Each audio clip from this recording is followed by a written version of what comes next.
Fandom Family Chats. I'm your host, Maureen, and today we are joined with Amanda. Hello. And Jeanette. Hello. And Shelby. Hi. And Eve. Hi. Sorry for the laughter. Amanda tries to throw us off with her lows every single time, and it's usually successful. I threw myself off. Today we are ready to go. We're fired up today. We're ready to laugh a lot, and we're going to talk Sweet Magnolias episodes 3 and 4. So we're gonna dive right in. I don't know that they're funny episodes, so we might have to find ways to work our giggles out a little bit. This isn't a laugh to your belly hurts kind of show. No, not usually. I mean, when Cal takes his shirt off, you kind of giggle a little bit. I guess it's funny though. More like a nervous. I don't know. Mary Vaughn's pretty funny when she pulls off in that car. Peggy. All Peggy. All right, so let's get into episode 3 first. We'll try to keep it to the episode that we're in. We'll try to go in order, but you guys have all binge watched this show, so you know what's happening. You'll figure it out if we jump around a little bit. All right, so we open episode 3 with Dana Sue getting served, and that's where Eric punches the crap out of Brad, which So nice. I already liked Eric. That was just like, you are my best friend. Helen needs him. I agree. And I know that we're going to talk about the other dude later on, but I think Helen needs Eric. Helen needs a strong man who's a family guy who likes that kind of stuff and will stand up for his woman. I know that Helen can stand up for herself, but I think she needs a break. She does. She does. I've seen a lot of fan theories that I don't agree with that say that Eric and Dana Sue should be together. Ugh, no. Okay, That's his boss. No. I want to make sure I'm not the only one thinking that's really Dana Sue has strange. 3 options. She does not need any more. Dana Sue's got enough, people. She's got enough. Who does Helen have? Brian. One. Helen only has 1. Dana Sue has 3. Let's not be greedy here. Well, Helen's got 2. Does that have 2? That one dude left. Yeah, but that doesn't mean he's not going to come back, because I have a theory as to why he's coming back, but I won't discuss 1.5. that, so. You think that 1.5. Helen is going to let him back in after this happened a second time? Who knows? He's her like young love. People have done dumber things before, so. See, but Oh, I I think hope she Eric is doesn't. going to outshine him. Oh, I mean, I agree that I want Eric, but I don't think Ryan's completely out of the picture. I can see that too. I can see I'm we're mad not if he's completely done not. with them, but I feel like Helen and Eric are in game. I think so.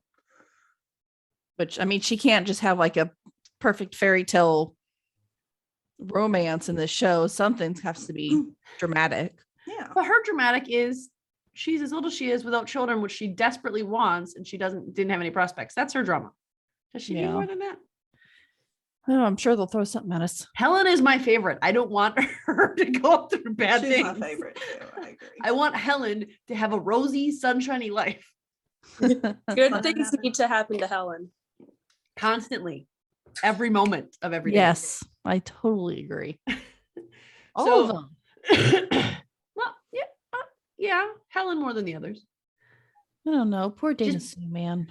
Yeah, but I feel like Helen has been so lonely all these years. Well, Helen's always willing to take care of other people, which is now Because- her conversation with Pastor June in this Mhm. episode. You know that. Yeah. You know, she forgets that she needs. What does she say? I know we're not there yet. Something about she forgets that she needs like a drink too, or I mean, like she needs like to be served too, and not just Yeah. always serving other people. Yeah, well, even in episode 2, when she's talking to is he the godfather of those kids? Yes. He's not the uncle, Yeah. he's the godfather. Yeah. And she's saying, as a godmother myself, I shouldn't have even asked you about those things, because she automatically, like she's mom or like she's an aunt. So even what Brad says, like when he comes out and the guy gives it to her and he slow claps in the middle of a crowded restaurant. Yeah. And then comes out and says, I knew you were going to look like a cat with what did he say? Cat with a mouse. One of those real cool Southern sayings. Mouse in your mouth. Did you say mouse in your house? Is that what you just said? Mouse in your mouth. Yeah, subtitles on. I don't have subtitles I on. have That's subtitles what on. That's I'm what just I'm trying to putting get to on it. right now. We all watching the show right now. Yeah. I knew you were going to look like a cat stuck in a swing when you got those. What? A cat stuck in a swing? There's so How much did- better imagery you could use. A cat. Imagine a cat stuck in a swing. They would What be does a all cat like, stuck in a swing look like? How do you get stuck in a swing? It would look be pretty really ridiculous, wouldn't it? surprised and like scared, you know? I mean, so. even in a child swing, there's holes for it to get out. Maybe On a it's a banana real- seat, can a cat even go unless it's a really fat cat that just has its legs hanging on either side, but then someone had to put it there. I mean, maybe that's You know, is he doing a double insult on her? Is he calling her fat and saying that she looks surprised?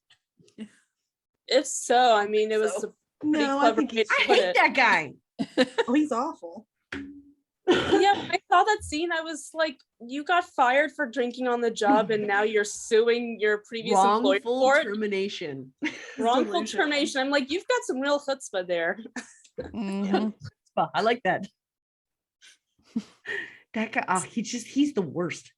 He is the worst person in the world. Like, it's not wrongful termination if you're drinking on the job. I'm pretty sure that's illegal. And also, you stole the alcohol from your job Yes. to drink at your job. And he stole the food from the restaurant. And he talked back to the boss. And he But talked down wrongful to the termi- boss. And he tried to override the boss. But he didn't deserve to be fired. He said, "No, everyone in South Carolina is going to know what a lousy boss you are." Really, that's getting a job isn't what your top priority is right now. Your job is proving to an entire state what a woman in a small town, what kind of boss she is. Yeah, Yeah. his pride is hurt. Yeah. Those are some good priorities you got there, sir. That and getting drunk every day is his priorities. That's true. And then he basically tells her that, if it wasn't for me, you would have never had a restaurant. And that's when Eric looked up and Eric was like, "Oh, hell no." I love that scene when Eric just slowly looks up and he sees him and he immediately starts heading out there to stop him. And he did deserve it when Dana Sue threw the spaghetti at him. I think he did. would I have love that liked it part. in his face rather than his shirt. I am actually really surprised that he got into Mhm. Dana Sue's head as well. I figured she was a little bit stronger than that, but the more we see the show, the more we can tell that she's really not that strong. She tries to put that persona out there. She And does I mean, have she is insecurities. strong, but she has her weaknesses as well. Well, you can be strong and afraid too. Yeah. And I think too, because remember in episode 2, he was being incredibly threatening, where he showed up in the alley, keyed her car, and was standing there in the hood. She had her daughter there. Yeah. So I think her fear is coming more from, holy crap, this guy's unstable and I have a kid. Yeah. But he She's he scared. absolutely got in her head. Because isn't this the episode where she started putting cameras in too? That Yeah. happened in episode 3. And then she kept snapping at everybody. So she was afraid all the time. She was super irritable. Mhm. Yeah, she And was you afraid. could tell too, when this is getting ahead a little bit, but when they were talking to the lawyer with Helen, like when Brad had his outburst, like you could tell that Dana Sue was like genuinely scared, like how Mhm. she reacted and like kind of thing. I mean, I know Yeah. that the viewers can't see that, but I just did what she did. Like you could tell that she was scared. We saw you. We get you. It's for our benefit, viewers. Not everything's for your benefit. But yeah, she absolutely, she was afraid like the whole time. And for me, anger is the easiest emotion to display over any other emotion. And I think that's Dana Sue too. I think we talked about this in an earlier podcast the last podcast for this, I think. But when she's afraid, she gets angry because I think she sees it as a weakness. I think she sees herself as this strong, independent woman, which she absolutely is. She is a strong, independent woman, self-made woman. Mm-hmm. And when she feels fear like this, that is overtaking her, I think it ticks her off because I think she sees that as a sign of weakness. So then Yeah. she starts to combat people. And whenever anyone tries to take care of her, it just inflicts that. And I think that's why she gets so mad at Eric and Annie later on in the episode after the hospital, when she just kind of explodes on them, Mm-hmm. because them seeing a need to take care of her reinforces that this is a weakness. I'm too weak. I'm afraid because I'm too weak. And now other people are seeing how weak I am and they have to take care of me. And that's why she keeps getting mad at people trying to help her. Yeah. The other thing is too, and this is jumping ahead to episode 4 a little bit, but I didn't catch this until this time when I watched. But her being irritable is actually a sign of having high blood pressure. I mean high sugar too. Sure. Yeah, Yeah. it is. So it It's could have been true. a mixture of things. Mhm. Definitely. It probably was. I mean, if you're really thinking about it, it probably was. It's all the stress she's under. I mean, I think she's always had a lot of stress on her, but with her and Annie fighting, with opening up the inn, with losing Brad and dealing with all his stuff, she's just even taken on, 3-4 times as much as she usually is. Yeah. And I mean, it's sad to say, but she doesn't have a spouse or really. She has Maddie and she has Helen, but she's not She very has open with platonic them. help. Yeah, she doesn't really She doesn't have a partner. She pour her doesn't. heart out to them. She doesn't accept help either. No. So that's And that's hard. the worst. And I really think that's why she doesn't accept help, because she sees it as a weakness. So I hope that in season 2 we can dive a little bit more into what their upbringing was like, because I'd like to see why all 3 of them ended up the way they did. I know they're not going to do that, but I'd like to, even if we aren't like shown it, but if they just kind of talk about what their upbringing was like a little bit, like I'm hoping maybe through a therapy session or something where we can see what Dana Sue's home life was like. Yeah, I would love to see that, to understand her a little bit more. That might be the podcasting. Yeah. Us though. Maybe. But there has to be a reason why. And obviously, I feel like I'd say this all the time because I talk about these people like they're real. We know they're fake, but there has to be a reason why they wrote this character to express things this way. They had to have had, I mean, like, I'm a writer, and when I write, even though I don't put it in the story, my characters all have a backstory that have influenced how I write them in the future. And I know that's what's happened here. So I'm interested to know what their backstory that they have created for Dana Sue actually is, so we can see why she's reacting this way. Absolutely. These characters are very real in our hearts. Yeah. And she doesn't have a partner. And I mean, yes, she does have those 3 girls who have been by her side through thick and thin, but a partner is someone who is around all the time. Yeah. In your same house, dwelling with you, being with you, doing life with you in the way that they won't let you get off without, I'm fine, I don't want to talk about it. And they will get you to open up. And Dana Sue just does not have that. And I think ever since, what is her dude's name? That Jeanette. Ronnie. Yeah. Ronnie. Ever since he kind of screwed her over, I don't think she's allowing anybody else to do anything at all with her in any capacity. No. I mean, once you burn Dana Sue, you're kind of done. Unless your name is Maddie or Helen. All right, let's move on a little bit to Ty. Grade slipping. Now, is this the episode where Bill and all his baseball glory goes up to Coach Cal and tells him, this is what you should be doing, my son? Oh, in the middle of the baseball field? Yeah. It happens right after the beginning. Yep. I'm watching that right now. Yeah. My gosh. Mean, this guy. Cal played professional baseball, man. What do you think you're doing? He knows better. He's just trying to, I don't know. He's just trying to assert his manliness over here. But obviously he knows more than the guy who played professional. Yeah. Yeah. And like, as a coach, this legitimately pisses me off. This makes me mad when they're working out and he's like, why is he on the ground working out? Because you need to have conditioning to play well, you idiot. And his response is, well, his arm's more important than his core. He should be working that.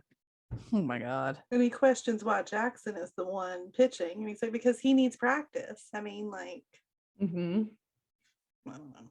I really appreciate the way Cal handles all that. Because I mean, he does not let him get under his skin at all.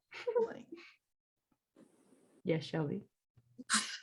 If anything, like, I know when I played softball, I wasn't a pitcher, but like, I know when the pitchers were doing like the conditioning part of it, and then like the other pitcher was like practicing, like that meant that the pitcher that was doing conditioning didn't really need to practice the pitching part. So if anything, that's kind of a compliment to Ty that he's doing a good job and doesn't need practice. But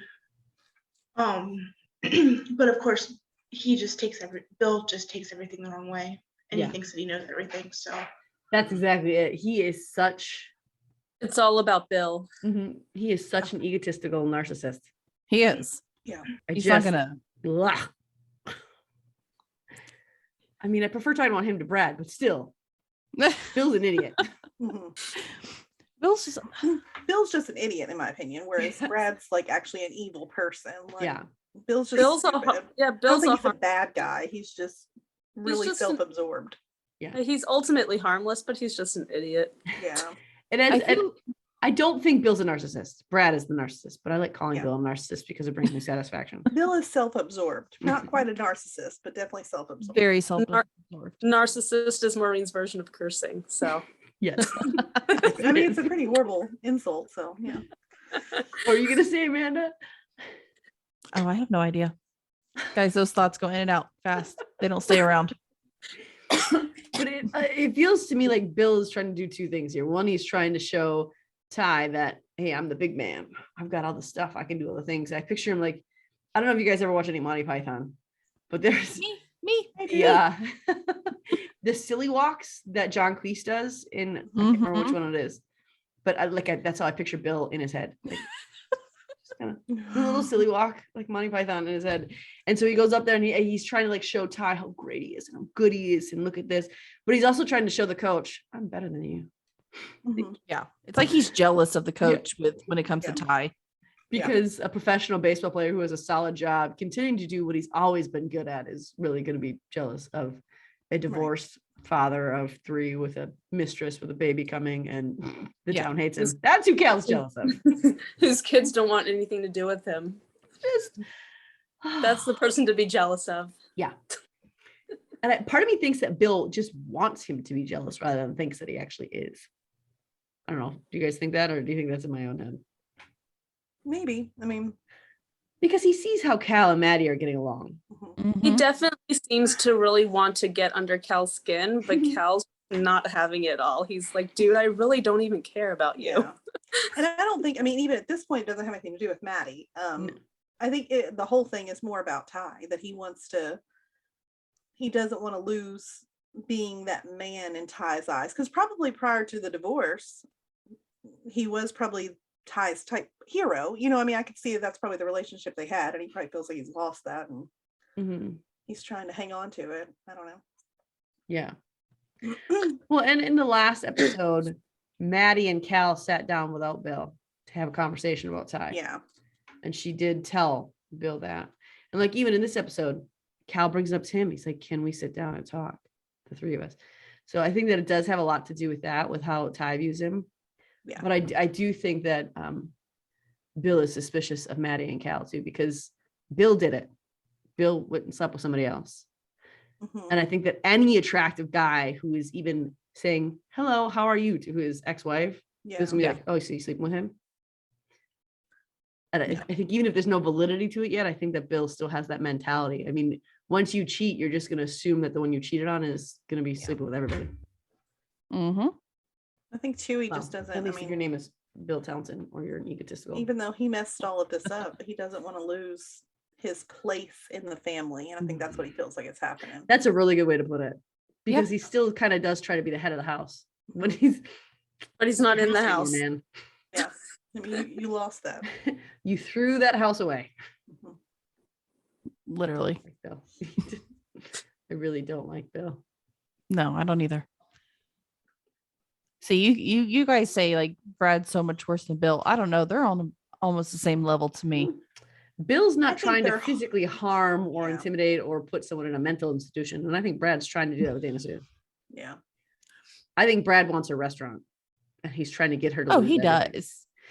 And does. Bill just let his base desires and his flesh drive him. And Brad is actively trying to Yeah. harm somebody.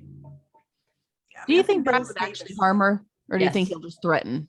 No, I think given it'll the come to the point where he opportunity- will. Yeah, I think if he was in a position where he wouldn't get caught, I think Mhm. he would. I think Eric's got him a little scared now, though. Yeah. Good. I mean, would that too. hook, I know it was Yeah. just an act and he didn't actually hit him, but that left hook was a pretty solid hit. Yeah. Yeah, I was like, whoa. He even cocked his body forward before he left up with that reach to hit him with that arm. Like that's a good hit. And I love that when Brad, I know we're going backwards, but I love when Brad fell back and he almost like shook his head, like you could almost see his eyes spinning a little bit. It was a beautiful thing. I loved it. And so in this episode, Ty's grades are slipping, right? Yes. And that's why he wanted to sit down and talk with him, because he did recognize that Ty was struggling. Can we talk about at the baseball game also when they decided that they were gonna do like every other game with Maddie and Bill, and then everything with Noreen, because I felt really bad for her. I mean, I know she's supposed to be the I You're don't not know how supposed to work really this like without- her, but Yeah, I was gonna say, I know she's supposed to be like the town, I guess, floozy kind of, but like, I felt really bad for her. I feel bad for her. Did Amanda? Yeah, Yeah. me too. I And felt she's bad- putting all this work in to like, make signs and, t-shirts and all that. And then she shows up to the game and he's like, well, you can't go to the game. You need to leave. oh, that was a DICK move. Gosh, here's Nice the Bill. thing. I don't know. I go back and forth here. Okay. I do feel bad that she got her feelings hurt, but I feel like she was dumb to think that any of that was okay. So for that reason, I She don't was. really feel that bad. She's very Yeah. young, she's very naive. Because if I like put myself like as the mother, like you are not his mother and you don't have any right to be sitting there and acting like you are. Yeah, I mean, 'cause that you're part not drives me even- insane. It's not even like you got divorced and this is his new wife. You are the woman who broke up his happy home. And I Yeah. know Bill's responsible too, but so is she. Like she Mhm. knew he was married. So I don't really have a whole lot of sympathy in those. No. I mean, if he had lied to her and not told her he was married and she didn't know about all this, then I would feel differently about her. But she knew. Yeah, but she knew. Mhm. Him saying, my marriage is over, that's still on you that you slept with him. It's not over until divorce papers have been Exactly. signed. I mean, So- it's I think that there are some that try to spin Noreen's character as in, well, she was taking advantage of. No, she wasn't. No, she wasn't. No, she wasn't. She knew what she was She's doing. a full-grown adult who slept with a married guy. It doesn't matter if that marriage is having problems. It doesn't. And besides, even if marriage is having problems, it doesn't mean it's over just because there's problems in it. So I mean, that's on you. I don't feel bad for you at all about that. But I do. I actually like Noreen's character for how kind she is to Kyle. Yeah. But what rubs me the wrong way is that I don't even know if it is naivete. I think it's just that she thought, I'm with Bill now, so I'm equally their mom. And She's when as she said entitled to him, as when he he is. said, how did she word it? His mom should be there. And Bill said, his mom is there. That moment is the only time I will Yeah, say that- that Bill Townsend, you did the exact right thing in that moment. I was Mhm. That proud of made me- him. Yeah. for it. That made me But- cringe big time Yeah. when she said his mother should be there. I'm like, She had Sure, no right. right to say that, and Like, she had yes, no right to absolutely. react that way to his mother comment. his mother should be there, but that's not you. Mhm. Mhm. Shelby?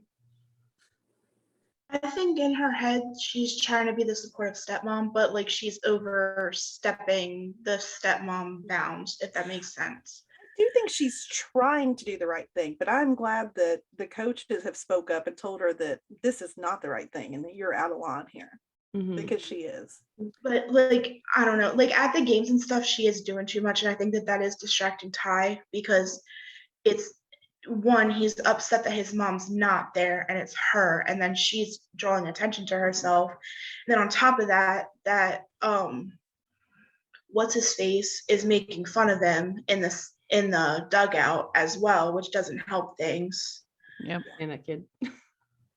And that's what the issue is here. Like, regardless of her feelings, Ty's needs and his feelings trump all of that because he's the child in the situation. And so Absolutely. I don't really care if I don't say I don't care because I do feel bad that her feelings are hurt, but I feel worse for Ty having to Mhm. experience that during the game. She's not stupid. She's This is my thing. frustrating She to is me. not Yeah. stupid, but she plays this innocent, stupid person. Mhm. Like she can't see. Everybody else in that entire place can see that Ty's uncomfortable, that it's throwing him off his game. Yeah. Everybody else can see it, but she's sitting there doing the same thing over and over again, not understanding it. Why? Mhm. That Mhm. drives me And, insane. For me, it would make more sense if when we see later her family, if she had came from somewhere where she didn't have a loving and supporting family, I Yeah. could understand her character being like that more, because then I would think she's just reaching for that sort of like connection and all of that. But it sounds like she did. And she sounds like she came from a family that would have taught her right from wrong. So it's just really surprising. Mm-hmm. I don't know.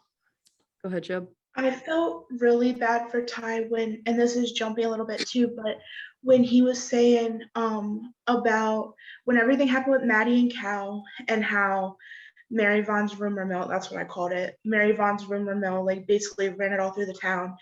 And then how like I think it was him and Kyle were talking, and they were like, it's bad enough that Dad and Noreen, the town just stopped talking about Dad and Noreen, and now it's Mom and Cal. Like, why can't they just be adults, basically? Yeah. And And I mean, not that Maddie and Cal did anything wrong, but like I also felt really, really bad for them because they're getting made fun of in school for Yeah. this. Yeah. in that moment, they didn't do anything wrong, but I may have the unpopular opinion. I love Maddie and Cal. Like I do. I think they have great chemistry. But I do think it was a little quick for her to move into a relationship with him because he's Ty's coach and because of what Ty was going through. I just think it added on issues that didn't need to be added on to him. Mm-hmm. That's just me. I think as a mom, like if I knew it would make him uncomfortable and he's already going through so much, I wouldn't do it. I don't know. I don't know. I don't think I could. I mean, like, But I mean, that's why she abstained for so long too. She said that over and over again because of Ty, because of Ty, and she refused to acknowledge it for a while. And it was encouragement from the women she trusted the most around her, and that's that they're not to blame. But I Yeah. think that it was them saying things to her like, you also have to care for yourself to care for your kids, and Mhm. which is agree. true.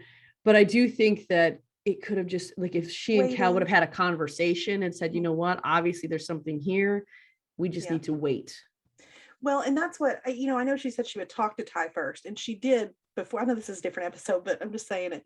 And she does before she goes on a date with him. But didn't her and Cal already kind of have like some moments before then? So like, Yeah. I don't feel like you fully. I mean, you basically had already told him yes before you have a conversation with Ty, which I think was not what you promised the kid.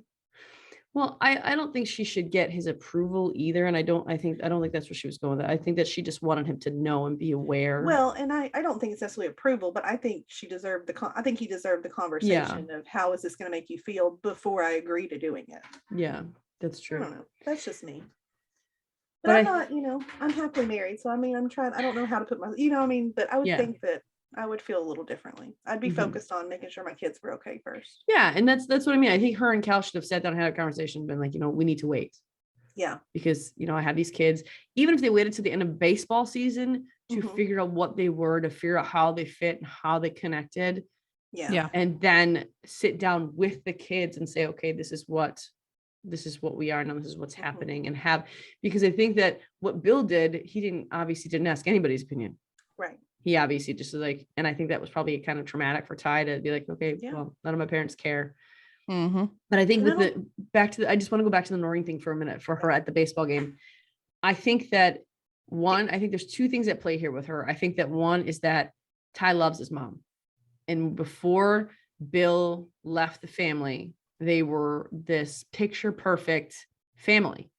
They appeared to always be happy. They appeared to always be cheerleading for each other. They appeared to be really close and well knit and all this stuff. And I think that her idea is, if I'm more like Maddie, Ty will love me. And I think that she's taking this. I think that she doesn't understand what the role of a stepmother is. Mhm. Because my stepmom also used to get me to call her mom. Like, nope, you're not mom. There's no way I'm calling you mom. Right. And I think that that's kind of when you come into a family, especially since she doesn't have any kids of her own, she's coming into this family. I think I don't think she's trying to replace Maddie, but I think she sees how the kids are with Maddie. And so I think that she feels like she has to transform herself to be Maddie. And obviously Bill is still in love with Maddie. Yeah. So I think there's all these things that play where she feels like she has to be Maddie. It's stupid and it's wrong. And why would you think that? But I think that's what she's thinking, is that if I'm like Maddie, and especially if she's not here, then I'm going to cheer on my son because he's Bill's son. So therefore he's mine, because everything that Bill's is mine. Clearly she thought that because she slept with a guy and now took him from her family. So Yeah. No, she. that is the one line in the whole series that I was like, how dare you? Yeah. How dare you? Yeah. That, I was, that moment I was really got me. literally incensed by that. It was the only moment I was proud of Bill, because otherwise Mhm. I hate him. But that thing, what he said right there, I was like, okay, no, that's And- correct. How angry she got at him. Like, what do you have to be angry about? And Are I you know really pregnancy going to make the case that you're his mother? Yeah. I know pregnancy hormones are in play here too, because I've been pregnant and sometimes we're irrational. I get it. Forget about that. But still. I don't feel like that can be a good enough No. excuse here. She's not my favorite. I mean, I feel Because- bad for her, but she's definitely not even close to being in my top 10 favorite characters. So Mm. No, because she does actually try to be their mother. Mhm. I think what she thinks a stepmom is what, especially since the kids go over there and it's just Bill, the kids, and her. She's like, well, I have to be the mom while they're here. Well, and So if I'm to the an mom over there, then I have extent, to be the mom everywhere. when like later on down the road, I do think that becomes a stepmother's role. That you should be Mhm. able to step into that some, but not like fully. But I mean, I know lots of people that have and I mean, I think it's perfectly fine to be an equal later on if the children accept it. But if they don't accept it, then they don't have. It's not like it should be a forced situation. There are a lot of moving Something- parts It in should be play. something that grows and something that's what it develops into, not like, okay, I'm sleeping with your dad, and so now I'm your mother. Like, that's not how that works. You know, I mean, I don't know. There are a lot of factors that go into play to determine what kind of role a stepmother's going Yeah. to I mean, in play. a perfect co-parenting world, you would see all of your parents in sort of an equal sense, but that's not always the case. And that has to be up to the kids, not, you know. And I think too that Shelby brought up a good point that, when she's cheering all the stuff, I mean, I think that's where the naivete comes in, because I think she thinks that, well, I haven't done anything wrong. Their marriage is over. I didn't do anything wrong. So people should just accept it because Mhm. it was right for me. So it should be right for everybody else. Yeah. No, ma'am. Nope. And so when she's cheering and all those, I mean, the other parents couldn't even see their kids play because they were so focused on how loud. And like, I'm a coach, right? And I'm a parent to sort of an athlete. And so when I'm in the stands cheering on my kid, or I've done it for my friends' kids too, because I'm the only one of my friends who likes sports, Yeah. but still when I'm in the stands, I'm not freaking out like that. I'm cheering and I'm clapping, but not when it's dead silent. Well, also, I mean, like, I don't know a whole lot about baseball, but when a pitcher's like getting ready to pitch, I mean, Don't you need to be able talk to like that. focus. Yeah. Isn't that Unless like you're on the opposing team. It's like, be quiet. It's like when the Packers play at Lambeau. Yes, I'm going to bring it to this, but when the Packers play at Lambeau, you'll see when the opposite team is on the field with their offensive line, you'll see all the Packers players. You can't see me, listeners, but they're raising their hands and like freaking out, trying to get the crowd to get loud. Yeah. But when Aaron Rodgers takes the field with his offensive line, which is You're the Packers' quiet. offensive line, by the way, the whole stadium goes silent because they need to hear the play calls. They need to be in baseball. You need to be able to focus on that catcher and what pitch he's telling you to throw out. You need to be able to focus and you need to Yeah. be able to hear what's going on or at least see. And in baseball, baseball's almost like a manipulative game. Mhm. Where you have to read the player at bat. You have to be able to understand what the players at the bases are doing. You have to like, kind of read their body language and see where they're going to go and try to trick. It's like a big trick. And so when you have someone, first of all, who is sleeping with your dad, broke up your family, and is obnoxiously screaming your name, smack another one in, Ty. Like that's something they say. Like I'll Yeah. come up That. there and smack you. I think that's probably what he thought in his head. Uh, So, I mean, you have that aspect, but you also have, I need to focus on the pitcher, and my mind keeps getting drawn over to the one screaming my name.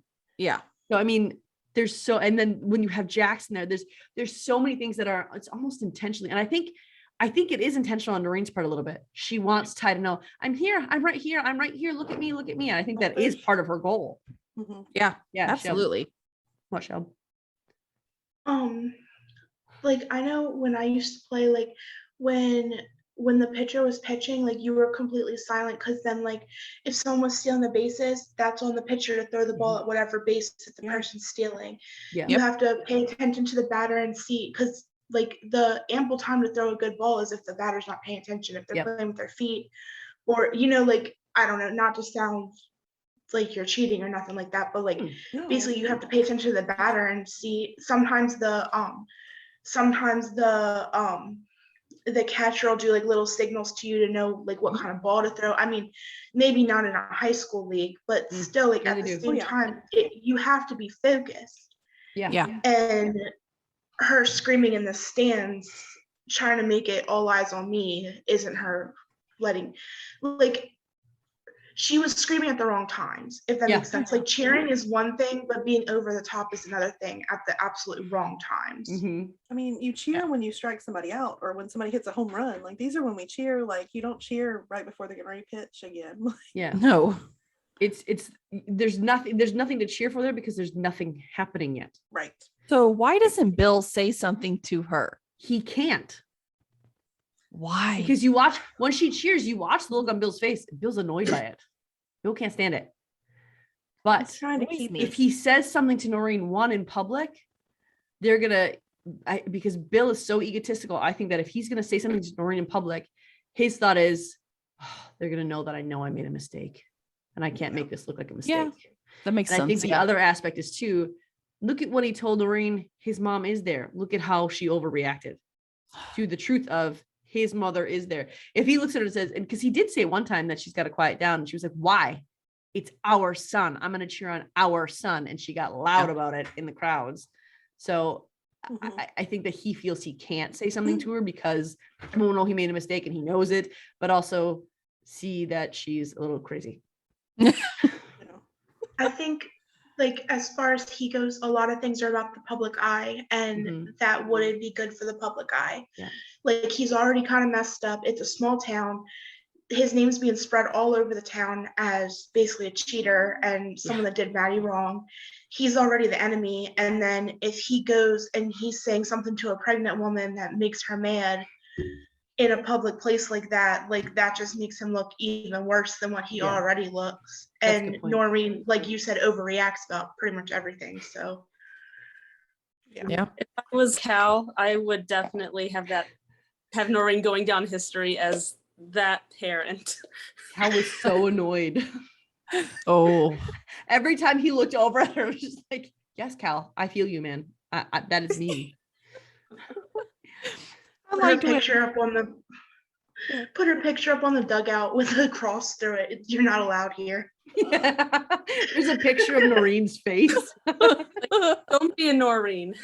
You know how Don't be I don't know if you guys annoying. have gone to sporting events for schools since COVID hit, but what they do here is they put like little X's and you can't sit on the X's. They're Yeah. just gonna have Noreen's face with X's through it all the way up until the very, very top corner in the back of the field. Here's Noreen's spot. Right here out in the parking lot. That's where she goes. That's where Noreen goes. She But I could couldn't- cheer for her. I couldn't believe how loud she yelled, "No, it's our son." Like, how possessive are you? Really Ugh. strange. No, your son or possibly daughter is in your stomach, but you have no other kids. It just That part really just made my Ah. head spin. I was like, whoa, what? While we're talking about Noreen, okay, so I have another crazy scene. I feel like it just shifts right into this. So later on, I think in the episode when Bill is at the game, but she's not allowed to be there, Mhm. and she goes to wherever she runs into Maddie, I guess at the paint shop. the That's in this episode. she starts talking about like what color to paint the room and stuff. And I'm like, Yeah. are you this stupid? If I was Maddie, I can't believe how nice Maddie is with this conversation. I am not I discussing would not have reacted that way. my husband's No. and his mistress's love child with you, the color you're going to paint their room. I don't Yeah. care. Yeah, I would have been like, "Are you crazy? I'm not helping you." I think I would have looked at her and said, are you kidding me right now? Like, Yeah. we are not talking about this. Shelby, you want to Like, read your not note about Maddie there? Yeah, I said in my note, I said paint shop running with Noreen and Maddie. Maddie's so classy, no drama. Because you know what? If it was me, okay, so you know how, so I you just know got how, the instant picture in my head of what it would look like if it was you. That girl would have died. okay, so no, because I'm petty. So you know how like paint colors have like the funny names? I would find the sluttiest name and be like, you should paint the sunroom this color. What was Vicious that Trollop? lipstick color? Yeah, Vicious Trollop. What are you going to do? Go through all of them and go, hold on, wait right there. Shelby will Yep. bring her over to the paint chips. Go, let's see this. Let's find you one. Yeah. I need to go through Noreen was everything. like, Everyone. okay, Slutty let's red. go. Slutty red. I mean, it's just insane that she thinks that all that is okay. Like, I'm all about no drama either, but there's no way I'm not going to cause drama if that happens to me. Like, no way. What's weird about that scene is it should be Maddie that's the one who's mad, but Noreen almost approaches Maddie like she's a wounded animal. Yeah. Yeah, And that Well, she was just kicked out of her son's baseball game, so she exactly right. but I mean Noreen is the one approaching Maddie like it's not even that it's okay, I won't hurt you. It's almost like, oh, you poor thing. It kind of feels like that, but I think she's also trying to, I think in some weird twisted way, Noreen thinks she did Maddie a favor. I know you and Bill were having problems and I solved it for you. I got him. And I think that there's almost a part of her that thinks that insanely, I think so. I think she's right? I mean, does that seem right to anybody else that she almost thinks that she did Maddie a favor? I'm agreeing with you over here. Because I mean, Oh, what I think other at the reason end- could you have for responding that way to the people in the I town? think she is completely oblivious of her actions being wrong. Yes. Completely Yes. oblivious. She Yes. sees nothing But- wrong with what she did. But she knows because when Garth comes in town, you can tell that's when she gets like insecure Yeah. True. Yeah. about it because she knows it's wrong.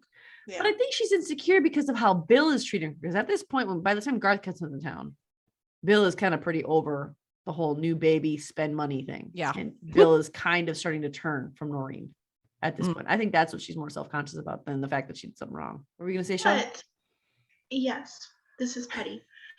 But technically, Noreen did do Maddie a favor because Maddie is way too good for Bill. That's true. But Maddie has to have the fallout with the kids. And the as her kids are kids. tortured, she's tortured. Yeah. Because the Maddie's a kids that good make it mom. The worst part, like Maddie is just a person. She definitely is much better off without Bill. But I mean, the kids lost their dad and had to go through all of this like embarrassment. I mean, that's the worst part. I mean, that's Yeah. the part that's just awful. I mean, what Shelby brought up earlier about how they are, it's not just a little teasing, like those kids are mean about it. Like, Mhm. kids are so, and I remember I was like that too. So I'm lumping myself in there, but kids are so mean. Yeah. Yep. Like these kids' families, their life was destroyed as it feels to them right now. Mhm. Their home life is completely wrecked. Everything is uncertain.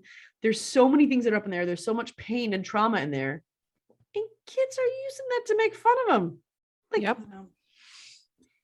I don't get it. I didn't notice Remember this that the first prayer. time listening, the first time watching. What? I said, I don't remember that prayer. But When go ahead. they're in bed and Maddie's saying Mhm. nightly prayer. Yes. Katie said everyone in her life in that prayer except for Noreen. And I did not notice that until this time watching it.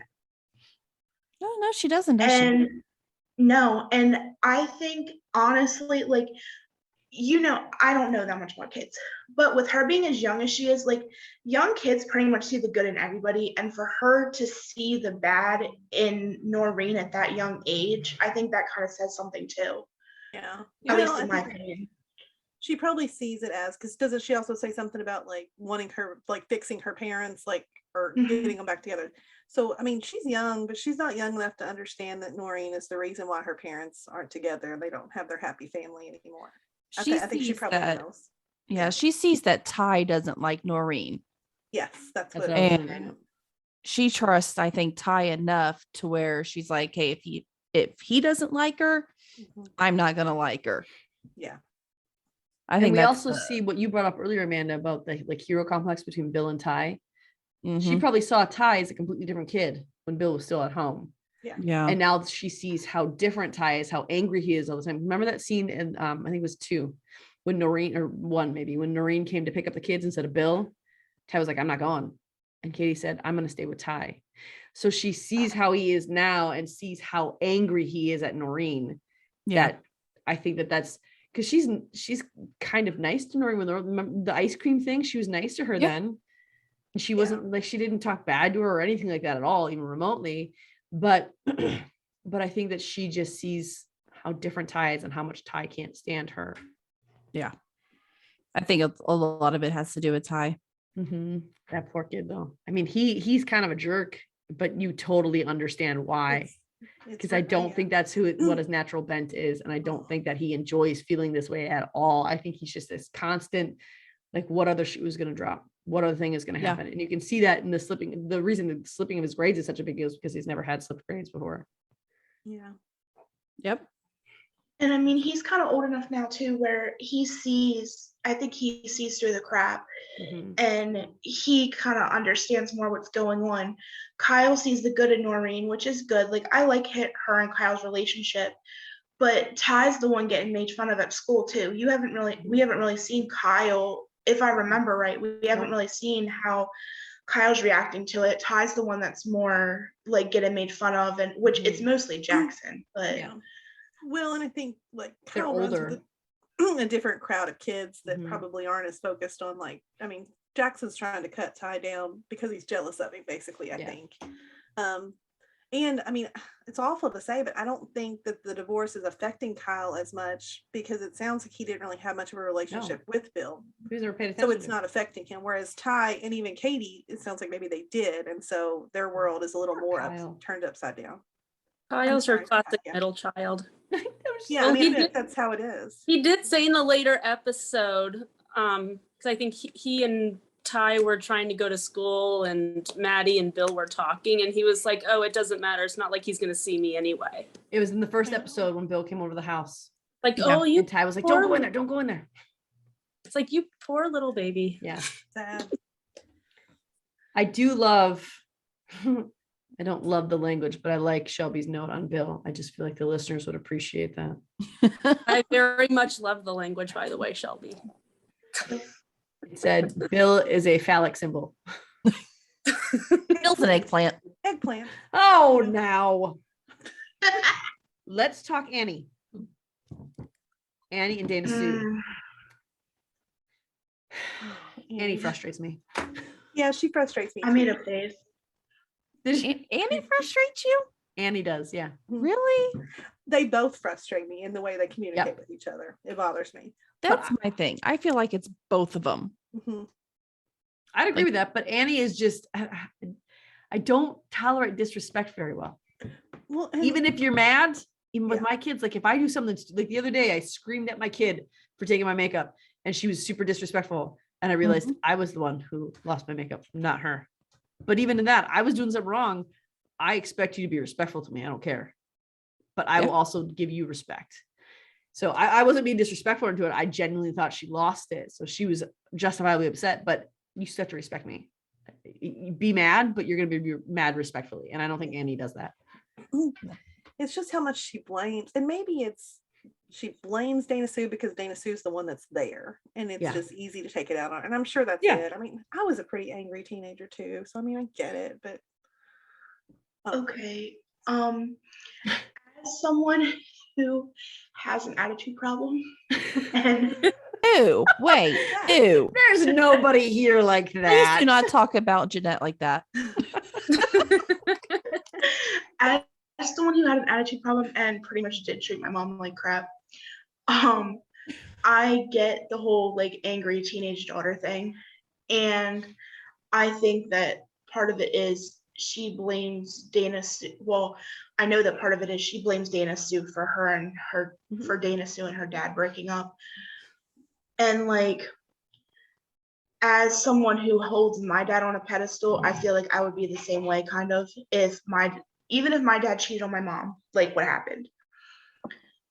I think that if my mom were to kick my dad out, I would still blame my mom because my dad does no wrong in my head. And I do think that's what's happening here. Honest.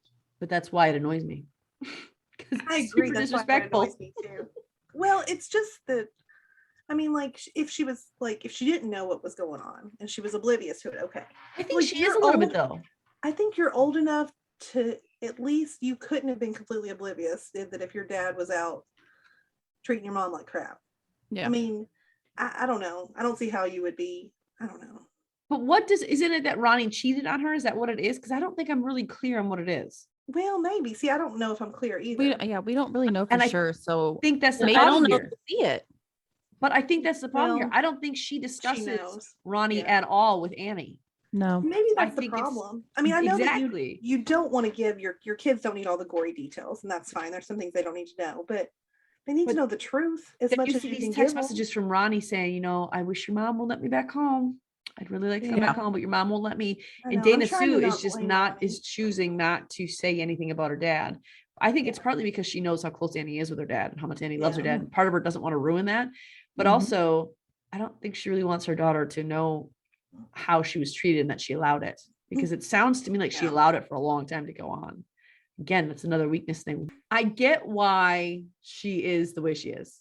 I think Yes. Dana Sue is too hard on her Yes. because, but the reason, not because of her expectations, but because she doesn't really explain anything. She just expects.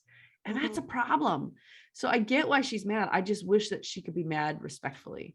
And I Yeah. get that she's hurting, but it's the same thing with Jackson. Like, I can't stand that kid, but I know why he is the way he is.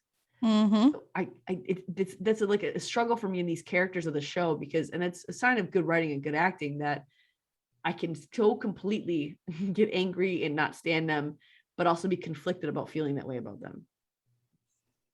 Yeah. So, and that's actually something Taylor Kitsch said about his acting in Waco, is that if you don't end up liking this crazy guy a little bit, then I haven't done my job. Okay, so question Answer. about Annie. When I think it was Ty. Ty texted Annie and asked Annie how her mom was. And she like texted him back, like it was a while ago later, and said, like, sorry, I just saw this, like, she's doing good, blah, blah, blah, blah, right? Well, then she was like flipping through her phone and like she went onto her Instagram and like looked at the Instagram thing. And then like she like went out of her Instagram. And I'm just wondering, like, what was she doing? Like, was she trying, like, did she want Ty to text her back? And then when he didn't, like, she got depressed? Because like you could see, because then like it flipped to a scene where like Picture. Ty's phone was like over here and like Ty wasn't near his phone, so like obviously he didn't answer. But like, what was the point of them showing like her flipping through her Instagram and then like just like putting her phone down? And do you know what I mean? Or am I reading too much into it? No, I noticed the same thing. And the only thing I can really think of is her pictures are starting to change. It used to be like possums and stuff. Now it's like the lady, you know, bending down, petting the dog. Like they're becoming a little bit nicer. And I think maybe her image of Serenity is starting to change. Maybe that's what I read into it, but I could be wrong. Okay, I'm trying to that find the makes scene because I sense. don't remember. I don't remember that scene, to be honest. So Was it at It might night have when been Ty in was the at fourth home on the episode. couch and he put the phone aside? Yes. I think I vaguely remember that. I think that's I think they, as her pictures of Serenity change, as she's letting herself like it a little bit more, I think she's starting to like Ty, like acknowledge her feelings towards Ty a little bit more. Mhm. I think she's trying to fit into Ty's world a little bit more. But I think the significance, because didn't Ty see her message and set it aside without actually opening it? Is that what happened? I don't think he saw it. Yeah, I think his phone was like somewhere else and he was on the couch and he didn't even see it. Oh. His phone's like sitting on the coffee table, but he's standing up and like reading something to Kyle. They're like, yeah, they were practicing his speech thing. Yeah. So I don't think he saw it. But I didn't know if that was like acknowledging the fact that like she was low-key like wanting him to text her back, or if it had something to do with the Instagram, or if I was just reading too much Probably into it, both, just being honestly. Shelby, or I think they're connected. Anyway, okay. So the other thing about Dana Sue and Annie too in episode 3 that rubbed me the wrong way is when Dana Sue went in the room. She's like, "Are you still working on your paper?" She's like, "Yeah." She's like, "Okay, well, make sure you leave it for me to proofread in the morning." Like, my teacher doesn't care about that. Well, I do. You shouldn't still be proofreading her papers at this age. I'm pretty sure she's old enough to just turn in her own work and have it be her own work. yeah. And so it just, I think it, but you see that escalate in Dana Sue. Like the more afraid she gets, the more anxiety she gets, the more she tries to control Annie. Mhm. And the more she tries, and I think that's part of her. I have to do if I hyper focus on Annie, then I'm not going to focus on myself. I'm not going to focus on how scared I am. I'm not going to focus on, because she had to be feeling pretty terrible. When she was in the hospital, she had the high blood sugar. She had to be feeling pretty terrible. So if she cannot focus on those things, the only thing else she has to focus on is her work, which she overdoes, and Annie, which she also overdoes. Shelby. I disagree with that about her being like old enough to turn in her own work. Because I mean, I used to have my mom proofread my stuff, but Yeah, but that's a I letter also though. am not what. that's Because you that's wanted- you letting her though. Yeah. Yeah, I guess that's Like you wanted her different. 'Cause I was to. gonna That's say, like, different. y'all know how I am with words, so like Mhm. she had to read it to make sure stuff made sense. Yeah. Because Well- I'm terrible. Annie didn't want her mom to though. Annie wanted to turn in her own work, and Dana Sue was the one who said, "You will give it to me, and I will proofread it." Like she Okay, was so then yeah, demanding it. that's different. You can Because disregard when she that. said, "My teacher doesn't care, I can turn it in as it is," and Dana Sue said, "Well, I care. I don't expect perfection, but I expect your best." Yeah. And that's why Dana Sue wanted to read through it, is because she wanted to make sure it was the best. But I mean, at some point, you gotta, first of all, that's a heck of a lot of pressure you're putting on your kid. Second of all, at some point you got to let them fail and figure it out. Yeah. They turn in a piece of work when that they insist that they like. If my kid came up to me and I said, "Hey, I want to proofread that," and they're like, "Well, no, I don't want to." Okay, well then turn it in. You get a bad grade, you're gonna learn. Yep. But you can't force your kid to give you their homework for you to proofread and correct. I do with my second grader when she has school at home, but I don't do it in her classroom, and her teacher doesn't do it in the classroom. I mean, with her home, yeah, let me see it. Let's see how you did it. And I'll point out the things that she didn't do correctly and I'll help her walk through it. But that's part of your teacher's not here to teach you. So I have to step in and do it. And that's a shame because I'm not real good at math. But still, even in my second grader, I hesitate to take that over when she's doing it on her own. The other thing was too that I noticed, she got a C on the paper, which technically isn't that bad. I mean, especially if she mostly gets good grades anyway, like the C's not really gonna affect it that much. It would be one thing like if she completely failed it. Yeah. But like Dana Sue like kind of spazzed a little bit about the C. Mhm. Okay. Well, see now on this one, because she didn't let me proofread it, and then she brings home a C, I might have a little bit of an issue. Like, obviously, you did need someone to look over it. Like, but I don't know. See, we don't like, I don't know. I don't accept grades like that really in my house. So that's maybe a different. I don't know. Yeah, I was like skimming the line as far as like passing. Now, failing there's a stuff. difference. If a C is truly the best you can do, that's a different story. But I'm pretty sure there's nothing that my kids like they can do better than that. And that's how I plan on continuing it. I mean, as long as you're doing your best, that's fine. But if you're slacking off just to pass, that's not okay with me. Yeah. But I think that grade was a little bit of a rebellion. Yeah. Right? That scene is on right now. So Well, and I think that I would have an issue with that if you messed up on your paper and got a C just because you were trying to spite me. I have a problem with that. well, what Annie says to it, and this is the one time I'm actually on Annie's side a little bit. She says, "Why are you always trying to turn me into Little Miss Perfect?" And then she goes on to say, "All you do is order everybody around expecting them to be flawless." And I don't know that she intentionally, like I wouldn't say it was intentionally rebellious, Mhm. but I think she desperately wanted to prove, like there's times when I really wanted to prove my parents that I could do this on my own and I mess up because I'm trying too hard. Yeah. Like, especially when I was younger with papers and things like that, where and it wasn't even my parents weren't like Dana Sue, but it was like, if I really wanted to impress my teacher or my parents, I will overdo it. I'll get too wordy. I'll get too overexcited and I'll start to second guess everything I'm doing because Mhm. I'm focusing on it so hard, especially like I majored in English. Like that's my, even now when I write things to like agents and cast and crew members, Yeah. I hyper focus on, should there be a comma there? Should there be a semicolon there? Should there be a period there?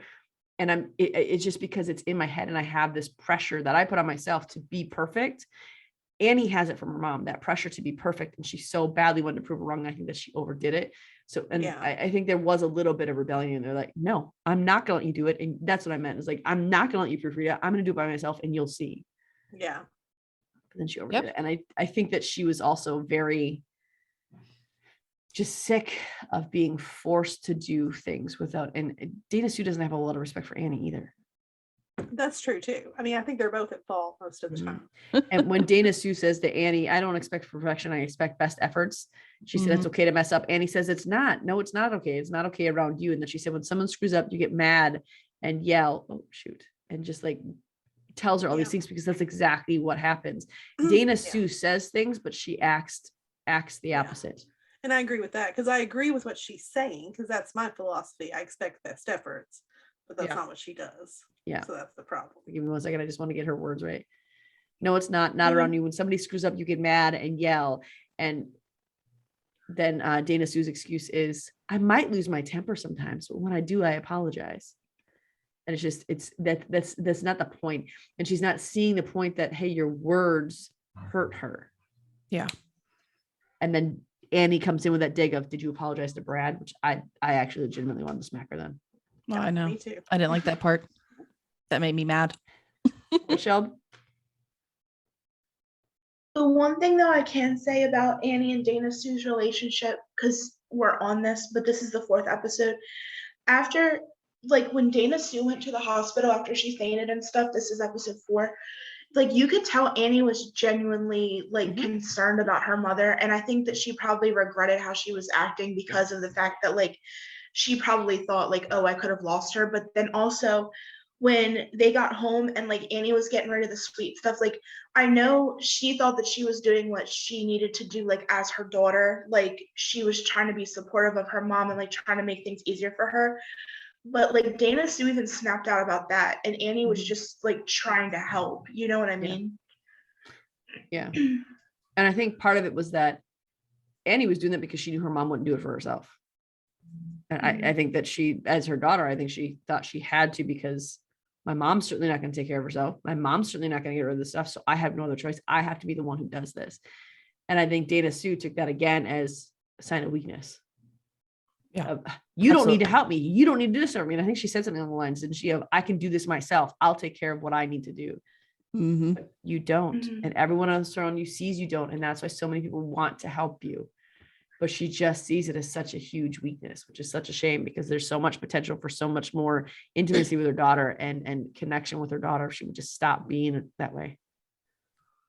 And the other thing is too, and I don't know, I mean, it was said from Maddie or Helen, one of the two, that Dana Sue's mom died of diabetes also. Yeah. So I don't know if Annie knew Dana Sue's mom, that maybe she just is afraid that the same thing will happen to her mom or what, but I mean, that has to be in the back of her head too if she Mhm. knows that. Mhm. Well, was Annie there when Dana Sue fainted? I don't remember. Was she in the No. kitchen with Eric and her? No. No, because they pulled her out I of don't school. No, Helen was. Oh, Yeah, it was that's just right. Helen at the restaurant. Okay. So I think that enough. I mean, if I saw my parents or saw my parents even in the hospital, that would be enough for me. I wouldn't need anything else. I would just constantly freak out that they're going to die. Yeah. But I think it's that, because doesn't Dana Sue say something to Pastor June about her mom? And that's where she's saying, I don't want to be like my mom or something like that. Doesn't that happen? So I think it's absolutely in the back of Dana Sue's mind. Yeah. For sure. Absolutely, she does. I mean, how could she not? All right, let's tidy up episode 3 and do a quick episode 4, because we've already talked some episode 4 stuff, but we gotta get through this. Isaac in episode 3. Yeah. He's suspect. Yes. He's shady. Starting to look Very a little sus. What, Eve? starting to look a little sketchy. Yeah, I was so like, even when you find out, and we're not gonna say what it is yet, but even when you find out why he's doing this stuff, it doesn't feel like how suspicious he was acting Yeah. fits with what he was actually doing. Exactly. Just that Exactly. felt weird to me. Yeah, like when I found out what he was like, the whole why behind it, I was like, oh, that was it? Yeah. Because like his actions don't really match the situation. Because the Mm-mm. situation itself isn't that sketchy, but it's how he was acting. Yeah. And like this time of me watching it, I didn't catch this the first time, but he was like really weirded out about the cameras being in the kitchen. Mhm. And like even the one scene when Eric went to the bank, I think, or he went somewhere, and like you can see Isaac like looking up at the camera. It was like the very last scene of one of the episodes. I Mhm. think, yeah. You can see him looking up at the camera, and he went back to the office and like the camera cuts out. And I wasn't sure, did he do something to cut the camera out, or was that just like the way that they I think it was closed just the out of scene? range. Yeah, I think it was just how they ended it. I don't think that was like, I don't think he did anything to it. I think No. he's just taking his chances of, I'm just, because I don't think he's taking anything. He's just looking at stuff. So why would they need to look at the cameras if nothing goes missing or anything? So I think he's just taking his chances of, they're not going to see me go in here if I don't give him any reason to look. Yeah. Maybe. He was really weird about the cameras being there. Mm-hmm. Because he Was. wanted to sneak around, and he knew if the cameras were there, it was going to be a lot harder for him to do. That was just weird. But I do love Isaac. He just feels so like, I just want to squish his cheeks. I don't Yeah. know. Not like in a childish way, but I just think he's so adorable. I don't know. He's such a sweet kid, a guy. He's not a kid, but he's younger than me, so I can call him a kid. It's just, I don't know. I feel like He Eric is very needs to be- cute. Yeah. Yeah. Like, I kind of Yeah. really want Eric to be his dad, even though that's impossible. But I don't Or know, is it? He just needs leading. He needs a strong figure to lead him and build him. I think he does say that his parents were good, though. That he came from a good, loving, adoptive home. I think he says, doesn't he? Mhm, I think so. yeah. So I mean but there's still that rift that's there. There's still that hole that he has for whatever reason he's got it, that he just wants someone who's gonna be there for him. Yep. The last thing in this episode is Shelby's note says Cal and Maddie, ooh la la. I think Oh. that was my favorite above the building a one. And then right underneath that says Mary Vaughn rumor mill. So this is the episode where the Mary sink Vaughn. breaks down, right? Mhm. Yes. And Cal comes over there like, I get you need to change your shirt. And I get why he didn't go back inside because Ty was in there and it was already really weird. And Yeah. Maddie was clearly attracted to him and he was clearly attracted to Maddie, even though nothing happened at all. Neither one of them did anything wrong. So I get why I didn't want to go back inside, but could you have maybe disclosed that you were changing your clothes somewhere else other than the end of a driveway on the street? Mhm. I don't know. I feel like that would be like just, shirt's wet, taking it off. I don't think he's really thinking about Maybe he's not in that that town, so way. he doesn't know how the town works. Maybe that's But Yeah, it's a I what it is. mean- TV show, so we have to have some kind of drama. And I like that the rumor is that they were caught canoodling. Noodling. With him by himself. Yeah, and she wasn't even out there. Fully clothed, except for because he was taking off his shirt was, when yeah. Mary Vaughn. It's not Yeah. like he ran out of the house naked. You know what I mean? Like, I'm just picturing it in my head right now. Ew. like okay, this is dramatic, but I'm just saying, like, they were caught canoodling, but he's at the end of the driveway taking off his shirt that's obviously wet, putting on a new one. Like I said, it's not like And he's by it's not himself. like one of those, right? It's not like one of those cheating shows where like you see like the husband walks into the house and the guy's like shimmering down the drain pipe with his boxers or something like that. You know what I mean? Like, Yeah, it's not like he dove out of the bathroom window or right. But I mean, Mary Vaughn He- just likes gossip, so she needed I to. think Mary Vaughn's a little jealous. Oh yeah, I think I there's think a she's a story lot there, so for sure. Yeah, I want to know what what her home life is like with her husband, because we don't see a lot of her husband in this. Mm-mm. We see him like maybe twice in the whole series. Yeah, But I really Jackson's Mary Vaughn's son, right? son, yeah, it sounds like the Maddie thing goes further back though. yeah. Like, Yeah. there's But I been a think it has to rivalry do with forever. Bill. It Because might. they all went, I think they all went to high school together. Yeah. And I think Maddie and Bill were together in high school and got married out of high school. And I think Mary Vaughn's a little bit jealous of, although why would you be now? But Bill. Oh, no. Okay. maybe so Maddie and Mary Vaughn were friends and they Mhm. both liked Bill and Bill chose Maddie. So we finished episode 3. We're going to speed race through episode 4. I'm we've going to talked cut out that about I'm saying we're some. going to cut it short. We're just going to speed through it. First note, Dana Sue, still irritable. She's always irritable. She kind of is. So she fainted in the kitchen with that was why was Helen in there? I don't remember. Hanging out with Eric. Yeah, but she always goes in there for a reason though. Doesn't she? Wait, for what? Why was Helen in the restaurant? She was getting lunch. To get lunch. Oh, okay. She was picking up her lunch. Oh yeah, that's right. Okay. Eric gave her a special dessert. Something Wink, wink. sweet. Mhm. Of course he did. Special dessert. Oh, it opens on Cal walking into school and one of the teachers walks by and goes, "Still waters, Cal?" Like what? How I'm as confused as he is. Like he's I didn't understand that. What does No. that mean? I don't know if they're saying it because his shirt was wet or like I don't get it. I Does don't anybody Yeah, else get that? I'm glad that you brought that up because I didn't get it either, and I was hoping someone here would explain I don't it to understand me. it. Amanda, Yes. What? what does that mean when the teacher walks by Cal in the beginning of episode 4 and says, still waters, Cal, or something like that? What does that mean? Is that a Still southern saying? waters? Yeah. I didn't Still understand waters, it. Mr. Maddox? Yeah, is that like a southern What does that mean? thing?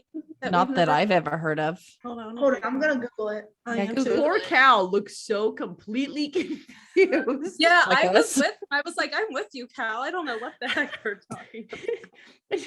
Yeah, Shelby, what does it mean?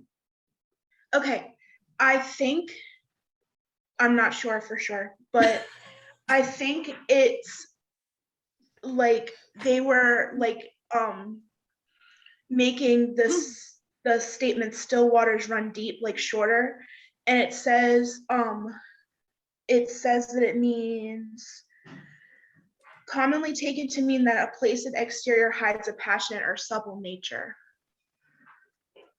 But I don't think that really makes sense in the. That's Well, still it depends on isn't- what Mary Vaughn said. That's a little too risque and disgusting for a high school morning. But my thing is, okay, I still don't understand how a wet shirt means canoodling. It doesn't. It doesn't. It's 'cause Mary it's a Vaughn's game is of- like, oh, he came out of her house. Oh, they were doing stuff.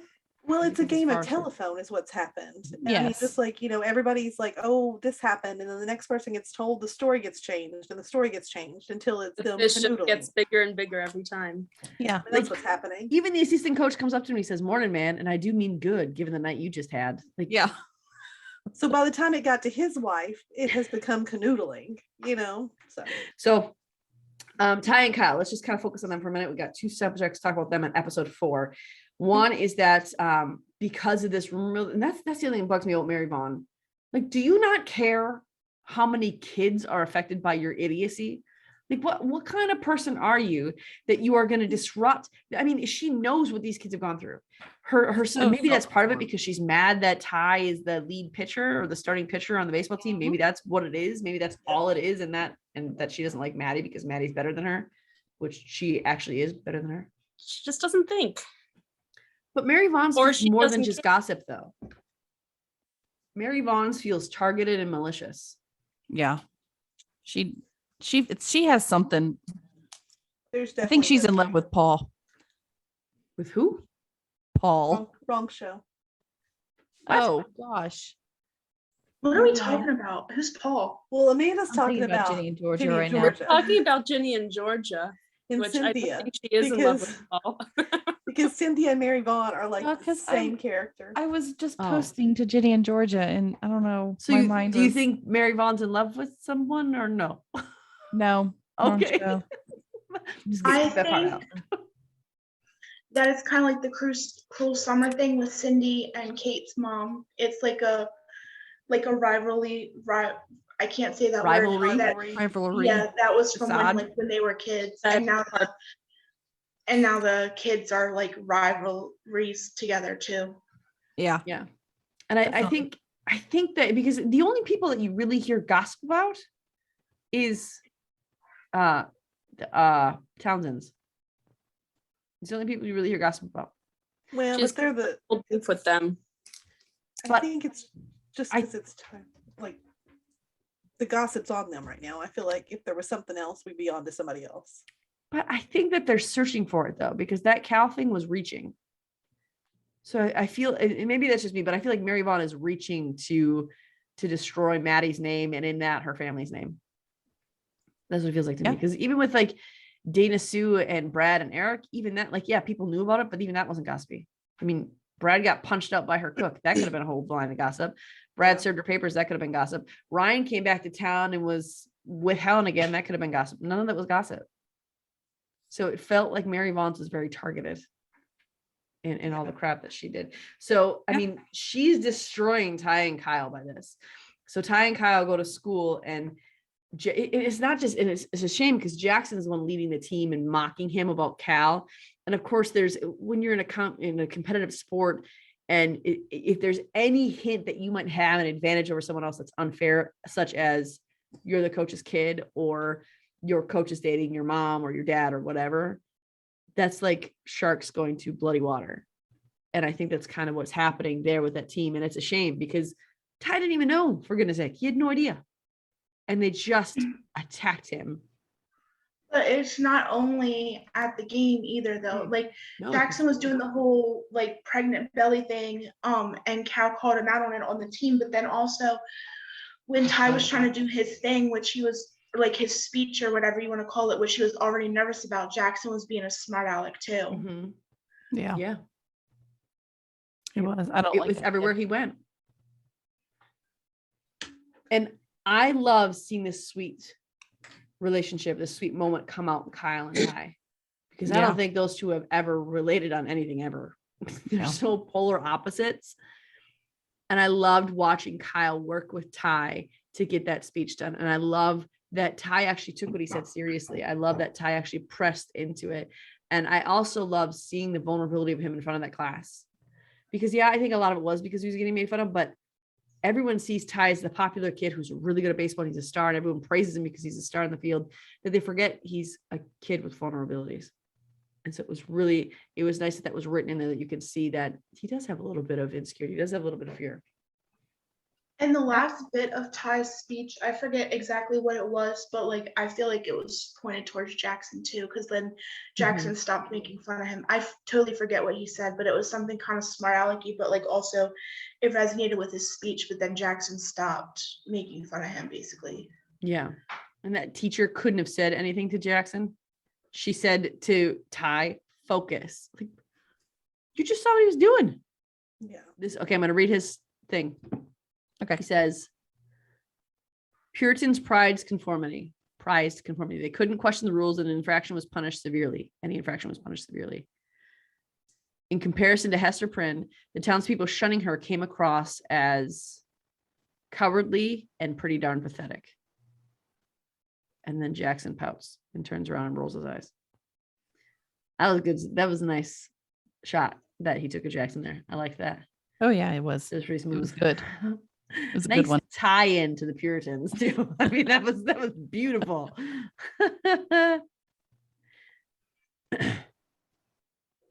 This is also the episode where Cal confesses to his friend, who I didn't realize was gay for the longest time. I don't think we were supposed to. I don't think we were supposed to. Yeah, because Oh, I got that feeling Well, if first you time we think, met him. like people in town don't even know, because when he mentioned his like Oh, really? Ashley, his spouse, And he's gay? Maddie says she should join the spa. And he was like, okay, that's because everybody thinks Ashley's is a girl, but it's not, it's a boy. Shelby, did you miss the scene in the bar where he came up and called him his husband and kissed him? Yeah. Wait, when was that? In episode 4. Oh, I didn't finish that. It was Episode. 13 minutes in. Oh, no. You I got didn't Ty's finish speech, it. which was 12 minutes to the end, but the bar scene happened at minute 13.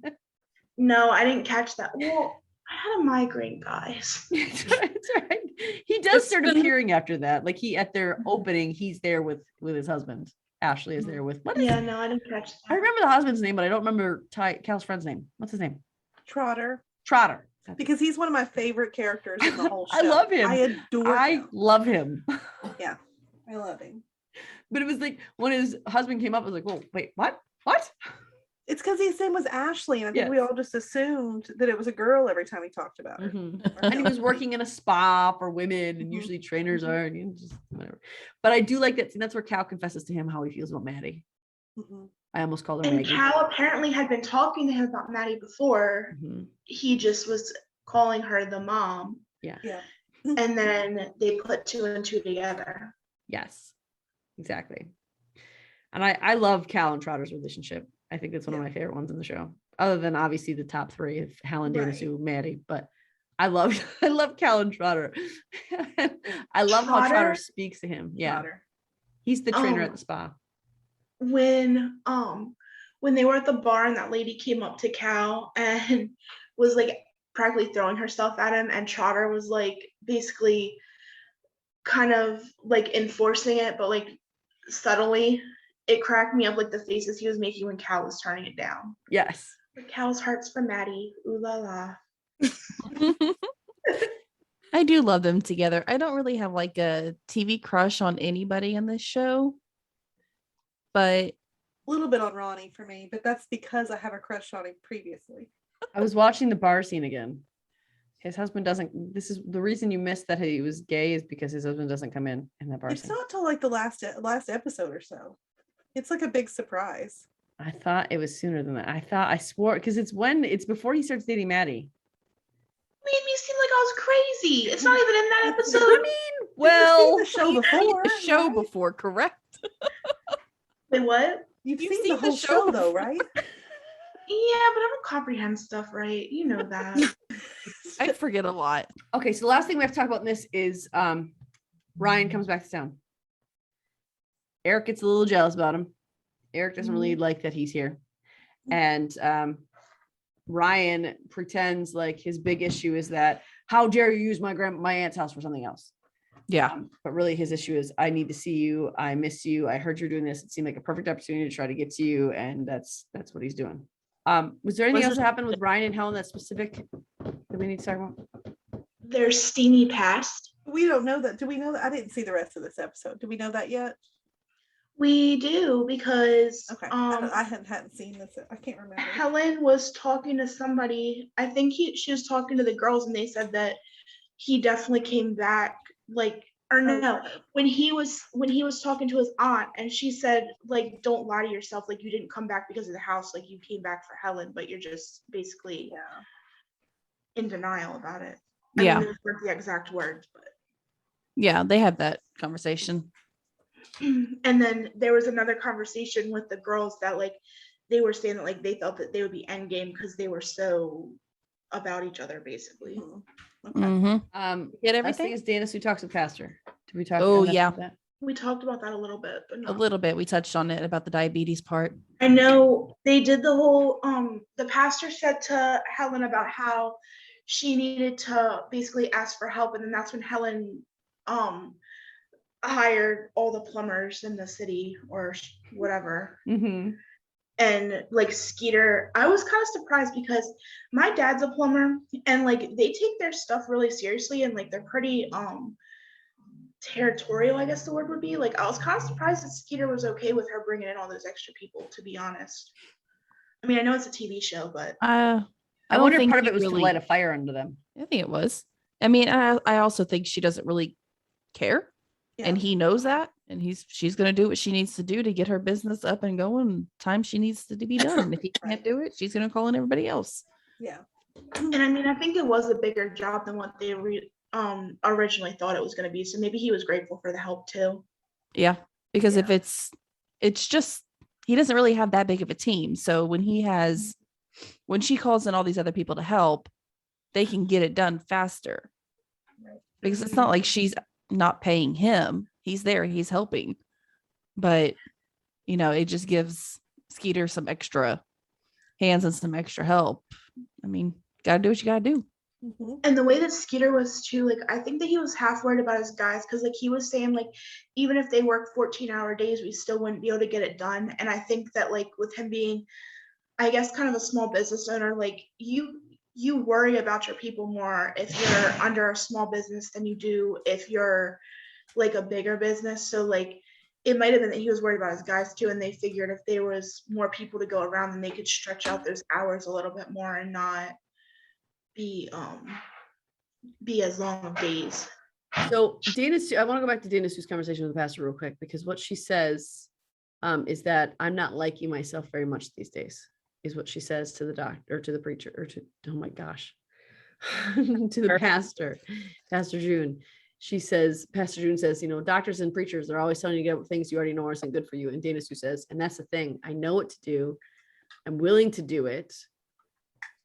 But for some reason, so I'm reading the captions, it makes me tense or angry. So she's acknowledging it. She understands that it's happening. And she says, I feel like I'm crazy. All I'm doing is snapping at people. And, the loving, caring, nagging folks closest to me. So she's very aware that she's doing that. I think it's probably making her more mad.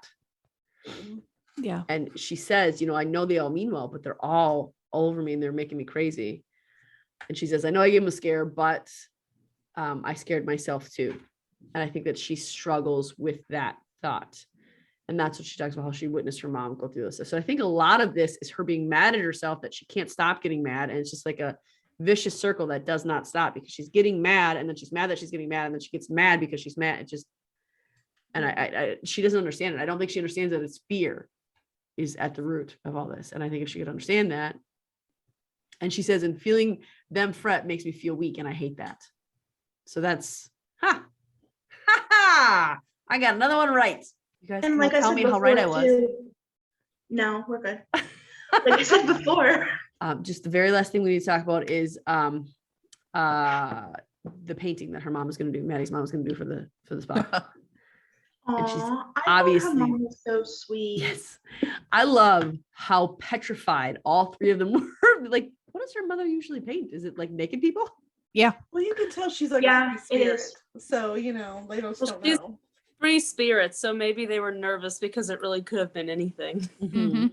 Yeah. Well, they said in the episode that that was part of episode 3 too, or maybe episode 4. But anyway, they were saying that she painted a picture of basically herself naked when she got diagnosed with something. Yeah. She had her And it was hysterectomy. like, oh yeah, and it was to make her feel like more of a woman. And I think Mhm. that they were half afraid that like she And it was, hung in like- the library for 8 days. Yeah. Mhm. I can't remember that now. I love how concerned they were. And then she came out with the Magnolias. That was great. Obviously that doesn't happen yet. So and then there's, oh my gosh, there's one more thing we have to talk about. Where Bill comes home to see Noreen. Crap, I'm listening to the sound off, so I'm like trying to figure it out. But there's something that happens when Bill goes home to Noreen and she's all excited and she's like, hey, the whole team's gonna meet at Morton's. We're gonna go over there. And he says, we're not gonna go there. So she's so excited that the team won because this was the game that they couldn't go to, Noreen and Bill, and the team won and they're gonna go to regionals.